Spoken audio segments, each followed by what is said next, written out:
All right, we are live. Hey, Sanjay. Hey, Nancy.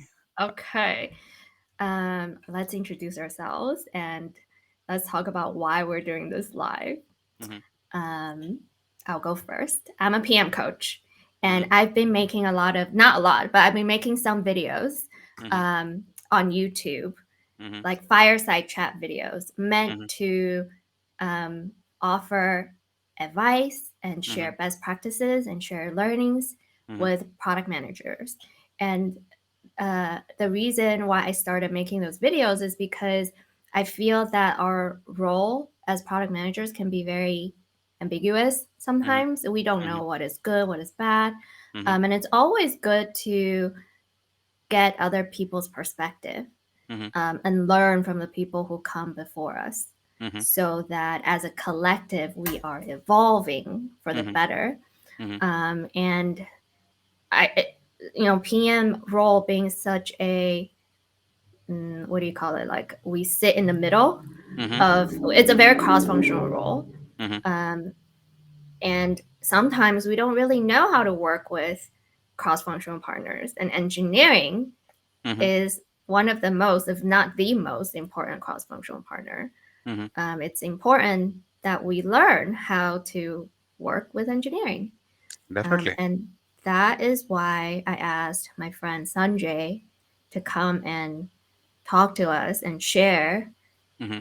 what share his perspective from working with, how many PMs have you worked with in the past? I think I've worked with more than 8 or 10 PMs now. Okay. So, Okay. Yeah. yeah. So you have um, a lot of experience in how PMs and engineering should work together. So Hmm. tell us a little bit about your background. Okay, so I'm glad to be the first on the live share. Um, so to give a little bit of background, I started off as an electrical engineer. I did my master's in electrical engineering, and then I worked in the wireless industry, working with different product teams, working with management teams, and verification and validation teams as well. So I worked in the wireless space for almost 9 years before transitioning into a business development role, where I was managing search based teams as part of Zappos, which is an Amazon subsidiary. And my motivation behind coming behind the camera is to share my own perspective in terms of what are some of the things that I've seen people make mistakes with, what are some of the things that I've seen people do well, and Mm-hmm. give my perspective on how things could have been improved in Yeah. its own way. And I'm excited to have this conversation with you, Nancy. Tell it. Actually, it was your idea for us to do this live instead of what you and I have been doing in the past, which is get together, talk, record, and uploading it. Hmm. Why do you think going live is special? Um, I come from a very intuitive sort of background wherein I have had to work on problems and figure out how to come up with solutions on the fly. Mm. When you try to come up with solutions on the fly, it gives you a different perspective in terms of the solutions that you come up with. And one of the reasons why we are doing this live as well is because the answers cannot be rehearsed, the answers cannot be modified, the answers cannot be Right. reshared, so that way people get an authentic advice in Mm-hmm. terms of what people are thinking when the Right. questions go around in a live session like this. All right. I am excited for our chat. So, um, let's start with your top advice for product managers, the most important one, or the one that you want to start with. I think the most important one that I have seen being floated around has been user empathy. I feel like understanding what the user is going to do when they get hold of your platform. So your product might be a platform, an app, a handheld device, but being curious as to standing in their shoes, trying to Hmm. understand what are some of the challenges that a user is going to face when they go about uh, dealing with or handling your product. I think that's been the best advice that I have seen floated around, and that's the best advice that I can And give, yeah, as well. how does user empathy help you engineer? Okay. Like, why is that? Why is it important for a PM to do Hmm. from Okay. the engineering perspective? So, in terms of like understanding what to build, uh, the engineers sometimes need a guideline Mm. or a framework in which, given a certain situation, what are some of the possible steps, or what are some of the how do you figure out what the flow is going to be, and that perspective comes from a product manager. And I Hmm. feel like having that framework gives you the comfort to decide what is a timeline in which you can go from 0 to 1, where the feature doesn't exist, to the place where the user can interact and get what you want the user to achieve at the end of the day. So, And what happens if PM doesn't practice user empathy? How does that affect engineering? so I think there are a few aspects to it, right? So, for one, as an engineer, you want to make sure that you deliver stable, reliable software, um, and make a release and make as few releases as possible. So if we don't have enough inputs, or if we have the wrong piece of information on how the user is going to use the product, the implementation will not match the requirements, and it will create a lot of back and forth Mm. between the management, engineering, and the product teams. It might create even escalations, which will result in uh, engineers being forced to work overtime to Hmm. Hmm. produce the results that you're looking for. Got it, So, got it. So if we're not building the right product, and I'm not talking about building it right. So hmm, there's a difference, right, between building the right product versus building it right. So if we're hmm, just talking about building the right thing, hmm, if it doesn't turn out to be right, then hmm, we got to build it again. hmm, Then there's rework. Then exactly, it affects engineering and it affects QA and it affects everyone downstream. So hmm, it's important to uh, get it right, exactly. as in get the understanding Understanding, right. right? Yes. And how can you tell if the PM has a good understanding of the problem space? So I think as an engineer, one thing that I learned over the time I was working in engineering is, before solving any problem, think of the why.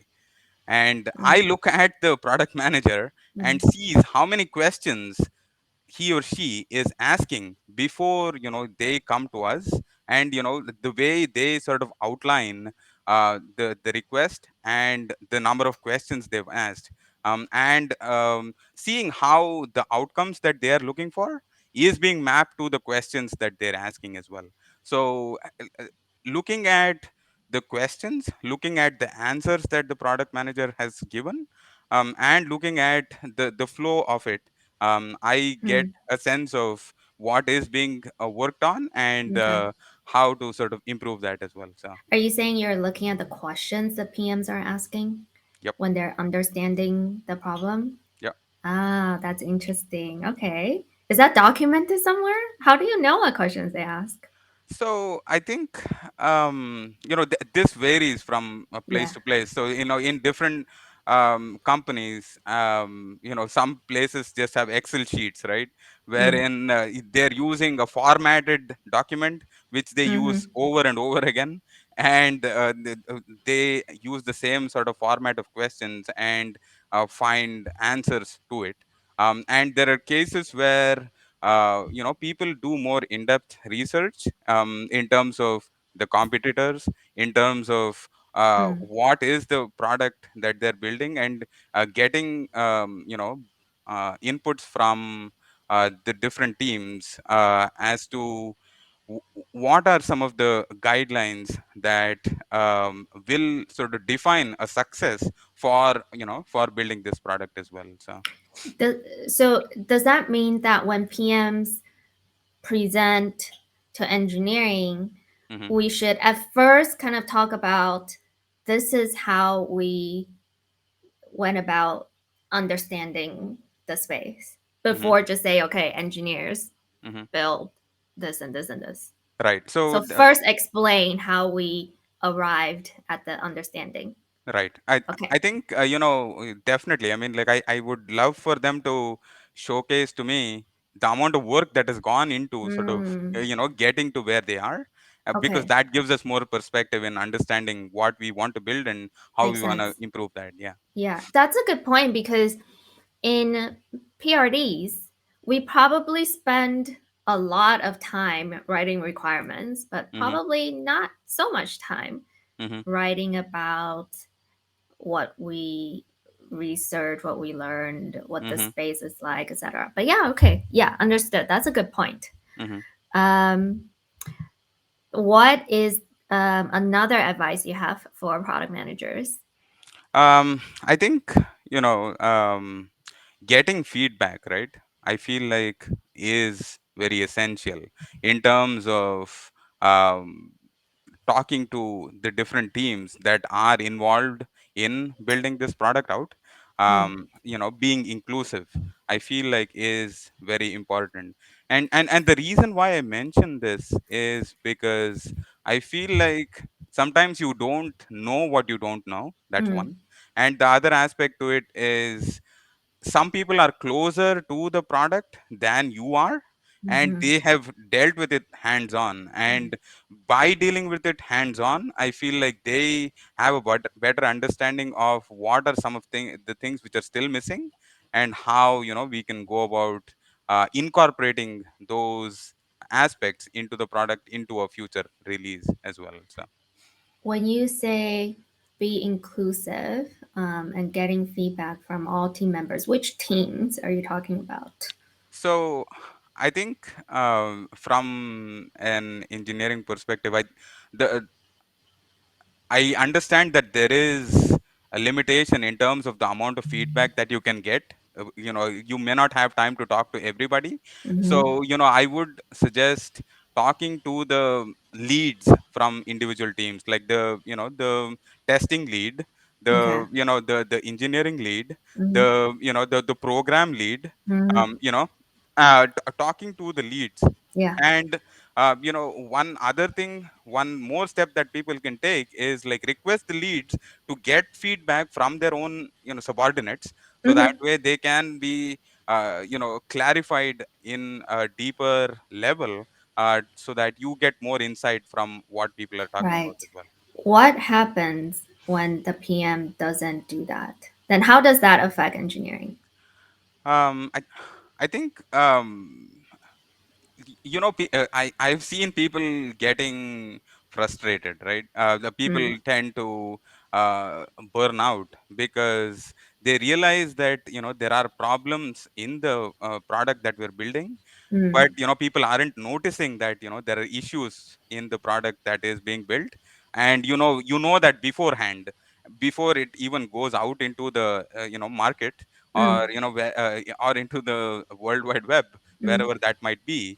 It And it also means that it is going to involve additional work to sort of figure out how to fix that, and do more of the QA cycle. So it becomes more of a loop, Mm. and it also takes away that sense of individual power wherein they lose that luxury to say, hey, this is my product, and I vouch for the functionality of this product, even though they know that there are some issues with the product itself.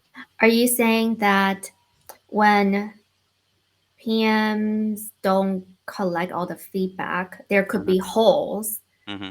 in the product? That's what you mean, right? That Yep. someone on the team probably has the knowledge, but the PM um, didn't collect that knowledge ahead of time Hmm. until we start building it, Hmm. and now we're noticing holes, which would lead to like rework, Hmm. which would lead to overtime, etc. Hmm. Yeah, that makes a lot of sense. Is there like a process that you've seen works well Hmm. to catch issues early? So I've seen certain gating mechanisms, right, Mm, wherein like people are empowered to say, when is a software production ready, and in terms of doing that, you can have gating mechanisms set up. This could be coming from the engineering team, which is doing a sign off. This could be from a validation team, which is doing a sign off.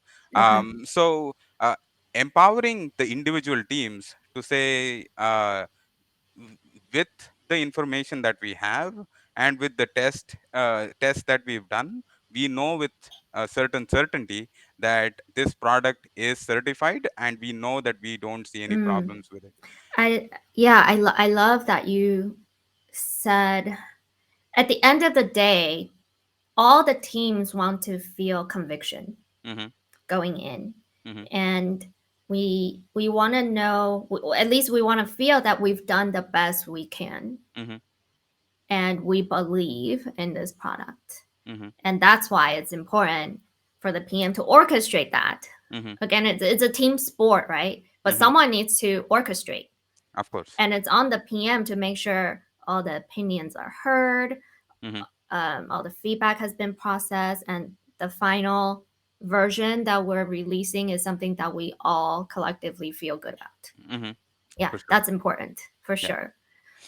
What is another advice you have for product managers? So I think the other thing is like, understanding what are your desired outcomes for um, a launch that you're making. So making sure that you have measurable goals, KPIs, metrics that you've set aside to understand once a launch happens. You are able to granularly measure um, if it met the results that you were looking forward to. So I can give you, for instance, so basically, when we launched a product, when I was part of Amazon, the our goal was to measure the number of clicks that a user had to go through to start from the search screen to the checkout cart, and we wanted to reduce that to 4 clicks. And when we ran the tests, and we did a lot of measurements around it, it seemed like our hypothesis was successful. But when the final product was launched, we saw that there were certain corner cases that we had missed, which in turn led to us finding out that we needed to be more thorough in terms of setting our metrics and the places that we are measuring the metrics as well. So What happens when we don't set measurable goals? Like, how does that affect engineering? um, I think one thing that as part of engineering we get asked often is like, how do you measure impact? Okay. So that's a big challenge for us, because we can only claim that we wrote so many lines of code, Mm-hmm. or we fixed so many issues, right? Mm-hmm. But it's very hard for us to quantifiably say that we created this kind of impact. Okay. But for us to for that's where we look at the product managers Mm, to give us more information in terms mm-hmm. of how you are creating that impact, right? So that I way we can highlight ourselves and you to sort of showcase that you are creating that impact. So this shows, like on a organizational level, Mm-hmm, what is expected mm-hmm, from engineering is what outcome did you create? mm-hmm, mm-hmm, And since that is the expectation, mm-hmm. you would need to lean on the PM Right, team right. to help you Mm-hmm, highlight mm-hmm. what outcome you created. Of course, Yeah, yes. okay. Makes sense. Makes sense. I've also been in such environments in the past. Let's talk about things that you don't want to Mm-hmm, see the mm-hmm, PMs do. mm-hmm.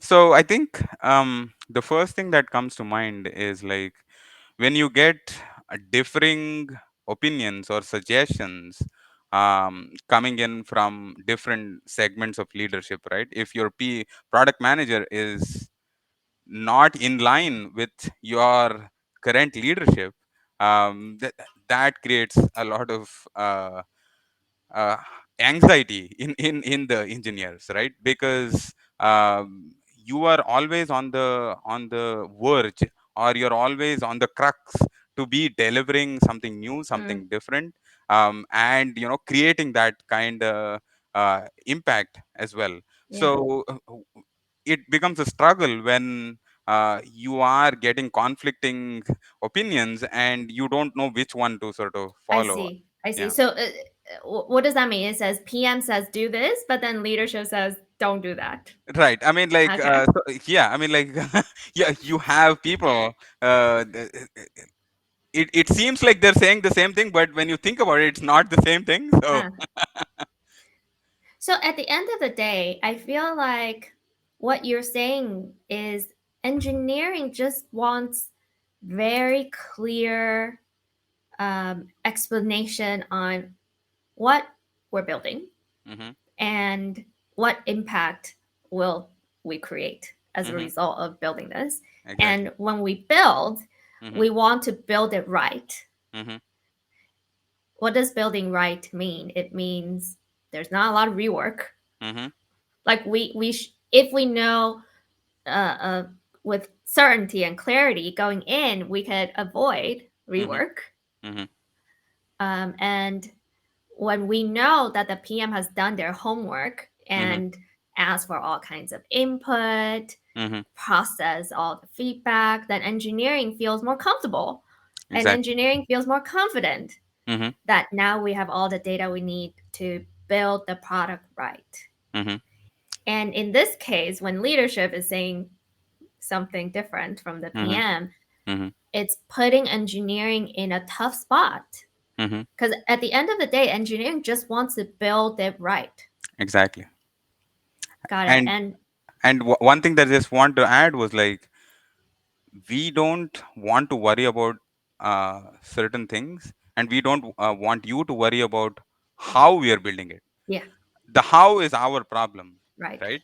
And we want you to try to answer the other questions, Yeah. so that way we don't have to worry about those questions while we are trying Mm. to build it. So divide and conquer. Exactly, yeah. What happens when the PM tries to get into the how? Then how does that affect engineering? S- um, I think we have enough micromanagers Okay. already. I think we have engineering leaders who are trying to define where we're going.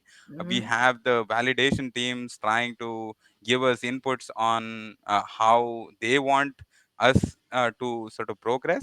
Okay. So it is a challenging minefield already when we have people trying to get into the nitty gritty, and I Uh, feel like it is a load off the product managers, because I feel like you already have so many other things that you yeah. are involved in. This is something you shouldn't be worried about. This is Right. something where you should say, okay, you know what, this is not my problem, right? Right. You figure out what your problem, how to Right. build it, and then you just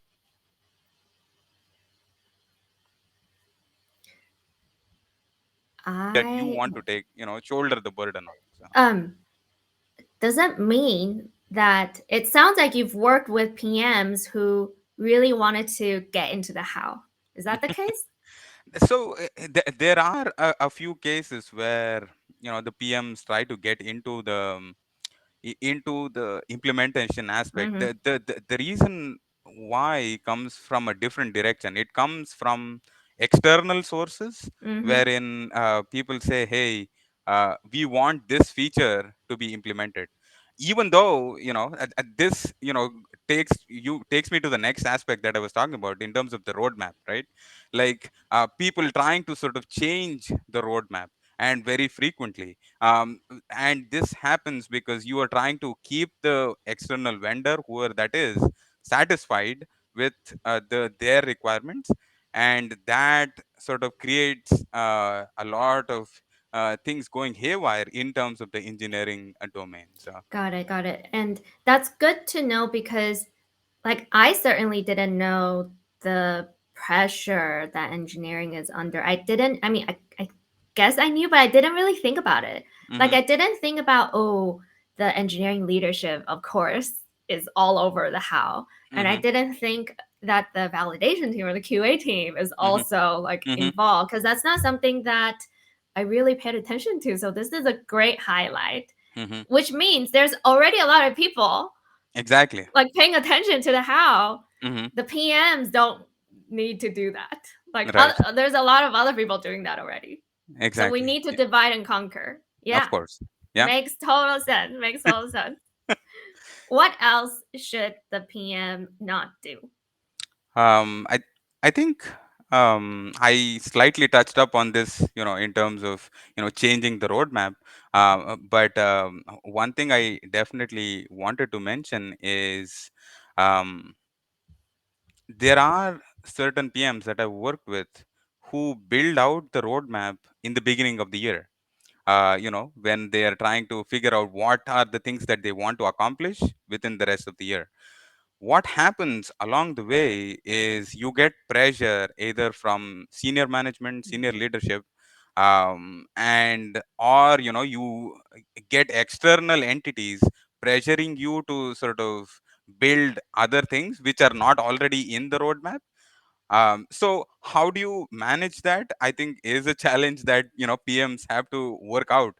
But at the same time, if you change the roadmap too often, one thing that you have to take into account is the time that gets involved in building the changes, and the effort that goes wasted because you sort of made changes in the roadmap as well. So.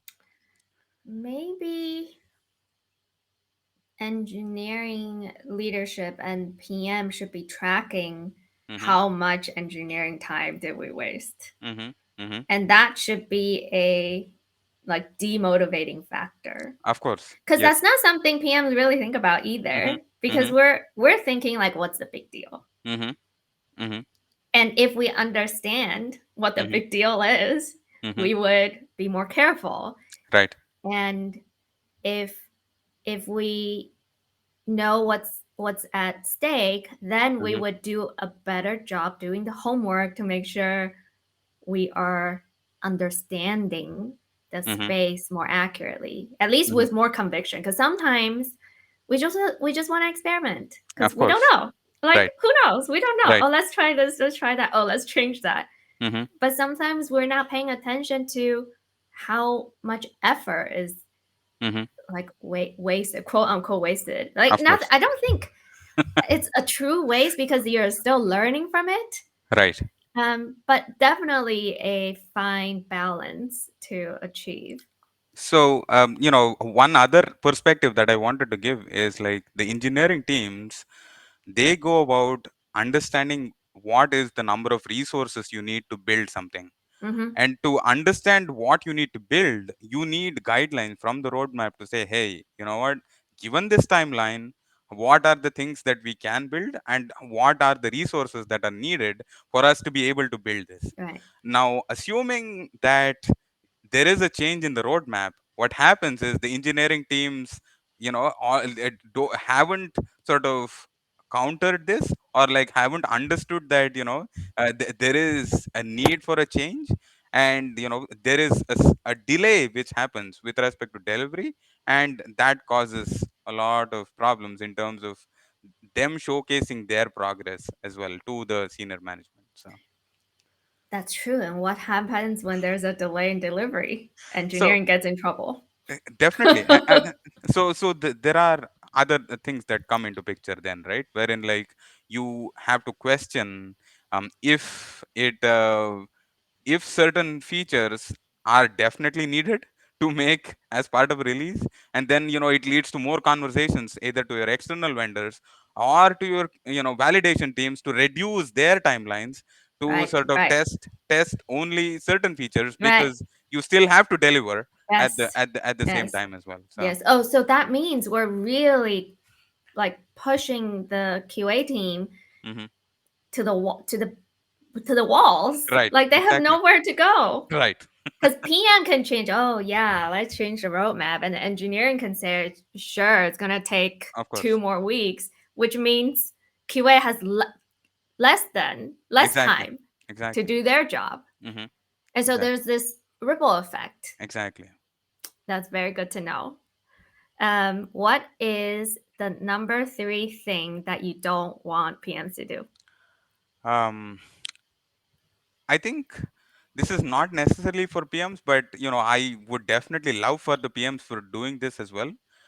Do enough retrospectives, um, because whatever planning you did, no matter how well you planned it, things don't sort of Yeah. go according to plan.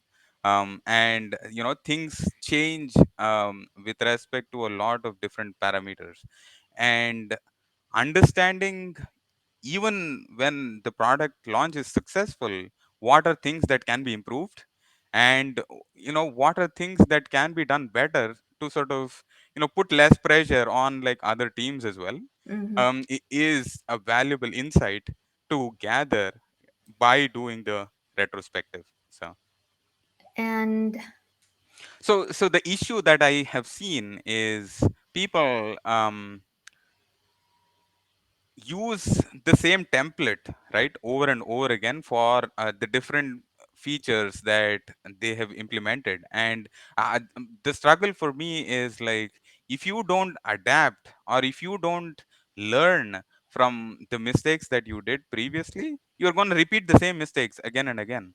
And the longer you don't learn, these sort of incremental wastages will sort of surmount significantly, where it will create problems going forward as well. does it mean that mm, you don't just have retrospectives? hmm You there need are some to, people, yeah, some people who don't. well, I guess it's a two-step process. First, you have the retrospectives, hmm and then you figure out how to implement the learnings. hmm yeah. Sometimes the learnings can be hard to implement. hmm Um, and we are kind of like rushing to get to the next version. hmm And in my experience, sometimes to implement a learning, you kind of need a more sophisticated infra hmm to do something, hmm um, which can throw off the roadmap altogether. hmm Yeah, yeah, that's definitely very important. I know I certainly did not implement all the learnings. so I think it is a struggle, which engineering teams have to sort of deal with as well, Yeah, because there are some learnings which they get from retrospectives, but you understand that there are limitations to how many of those can be implemented. yeah. But I definitely would say that um, educating people that you've done retrospectives, Mm, telling people that, hey, you know what, these are the insights that we got from the retrospectives, mm, in itself is a big deal, because people mm. don't know. Okay. If you are doing the retrospectives, let people know you are Mm, doing retrospectives, because mm. not having that knowledge is also creating anxiety that people aren't changing, or not, they're not looking into enough, Yeah, right? yeah. And you Fair, might be doing the work, but you may not be getting the credit because fair, people fair, don't understand that you are doing the work. fair. So, By the way, we have Vincent in our chat room saying hi to Sanjay. hey Vincent, are you still here? This is really fun. I don't know. He said a little while ago. I forgot to. I didn't notice the chat, but Yeah, yeah. yeah, because we are very deep into the conversation. But this was super fun for me. I'm glad that we did this live. Hmm. Um, it just felt like, oh, Vincent said he's still here. Yay! I don't know how this works. Like I don't know if people can hear us, or is it can people talk as well? But Um, I don't know. I don't know if people can talk, but I could show their comments. yeah, really glad you're here, Vincent. It's been a while, and thank you for joining us. Uh, This is super fun. I was very scared to go live, but now mhm. I feel a lot better. Like anything else we do, we just have to practice. And yeah, here is hoping some people got a lot of insight from this, and Yeah, I they'll hope learn so from too. this as well. Yeah, So thank you so much, Sanjay. bye. Bye.